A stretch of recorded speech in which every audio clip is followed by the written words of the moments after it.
Police case file பண்றதுக்கு உங்க ஏரியால இருக்க போலீஸ் ஸ்டேஷன் தான் போகணுமா? அப்சல்யூட்டா இல்ல. இப்போ நியூ லா என்ன சொல்லுதுன்னு வாங்க பார்க்கலாம். அதுக்கு முன்னாடி இது மாதிரி லீகல் கண்டென்ட்க்கு நம்ம பேஜை ஃபாலோ பண்ணிக்கோங்க. உங்ககிட்ட யாராவது ஒரு ஆக்சிடென்ட் நடந்திருக்கோ இல்ல கிரைம் நடந்துச்சோ இந்த ஏரியால எந்த போலீஸ் ஸ்டேஷன் லிமிட் வருதுன்னு கேட்டா உங்களால சொல்ல முடியாது. இது உங்களுக்கு தெரியுமா?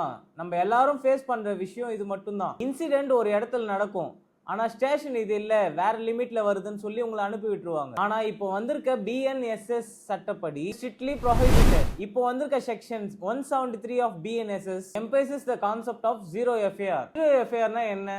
ஒரு குற்றம் எந்த இடத்துல நடந்தாலும் அது நியர்பை இருக்க போலீஸ் ஸ்டேஷன்ல போயிட்டு நீங்க ஒரு கம்ப்ளைண்ட் ரெஜிஸ்டர் பண்ணும்போது அதுக்கான FIR ரெஜிஸ்டர் பண்ணது தான் ஜீரோ FIR. போலீஸ் ஜூரிஸ்டிக்ஷன் இல்லைன்னு சொல்லி அதை ரிஜெக்ட் பண்ண முடியாது. அவங்க அந்த கேஸை ரெக்கார்ட் பண்ணி அப்புறம் தான் சம்பந்தப்பட்ட போலீஸ் ஸ்டேஷனுக்கு டிரான்ஸ்ஃபர் பண்ணணும். இது மாதிரி லீகல் ரைட்ஸ் தெரியாம இருக்குது தான் நம்ம பண்ற பெரிய மிஸ்டேக். பப்ளிக் அவேர்னஸ் தான் நம்ம சேஃப்டி. லீகல் இஷ்யூல மாட்டிட்டு இருக்கீங்களா? உங்களுக்கு சப்போர்ட் வேணுங்களா?